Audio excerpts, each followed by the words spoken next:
Good evening, Christ the King community. Kami ang Lopez family.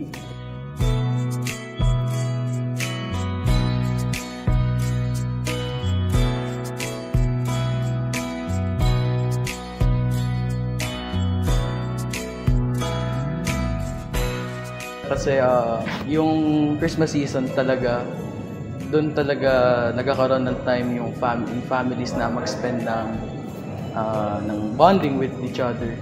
Yung Christmas kasi is for family, yung family bonding syempre, para mas maging close yung family. Tapos, kasi minsan lang din talaga mabuo yung pamilya, diba? Kadalasan, yan, Christmas lang, pag may mga okasyon lang. Yun siguro yung... Mahalaga yun kasi sama-sama yung family sa pag-celebrate ng Christmas kasi dun mas tumitibay yung samaan ng bawat miyembro ng pamilya. Sa pamilya, bakit mahalaga ang pagdiwang? Bukod sa nakakakuha ka ng pamasko. Bakit? Family is love kasi. Family is love! Why is it important to celebrate Christmas with your loved ones? Why? Sa dulo na. Baka makalimutan mo, kasali ka sa pamilya.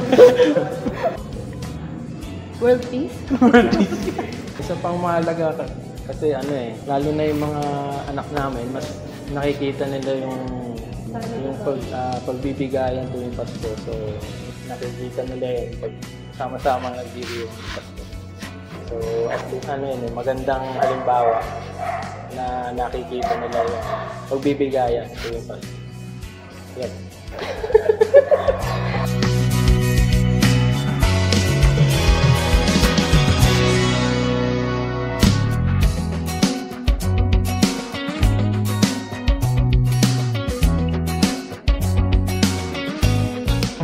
Bukod sa Pasko at Bagong Taon, ang sineselebrate namin is yung mga birthday, siyempre. Kasi minsan ka lang mag-birthday siyempre sa isang taon. So, mahalaga na sama-sama din kayo mag-celebrate para mapahalagan mo yung pagkakasilang mo sa mundo, siyempre. So, at least nabigyan mo na halaga yun. Yeah. Ano ba may events mo? Anniversary. Anniversary namin. Yun, syempre. Anniversary namin. Celebrate talaga namin yun palagi. Yung kompleto kami kasama yung mga anak namin. Kasi syempre yung symbol ng love namin sa isa't isa.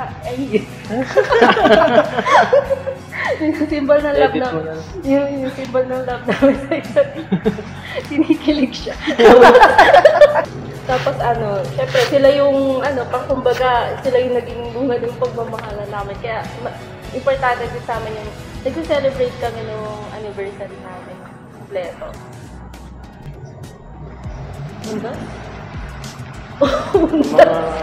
Siguro bukod sa Pasko at Bagong Taon, birthdays, anniversaries, yung mga tulad ng graduation, yung mga recognition sa school. Siyempre importante rin yun para mabigyan ng at least reward yung mga bata. Like, magkakaroon ng recognition and mga graduation sa school. Para din syempre ma-feel nila na na proud kami sa kanila. So, ayokong panoorin. Kasi ba ipapanood ko? Yung background para hindi mapansin.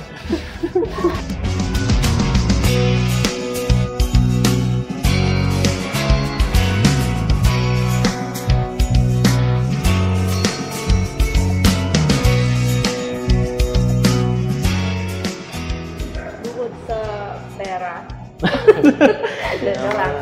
Good health. Blessings. The blessings. Good Mag-away tayo dito. Blessings, good health, tapos importante yung good health kasi parang blessings na rin yun na healthy kami lahat sa buong taon. Tapos yung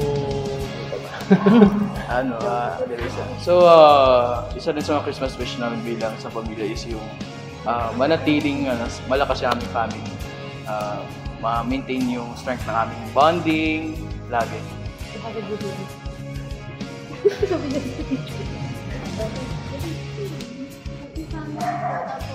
Good life.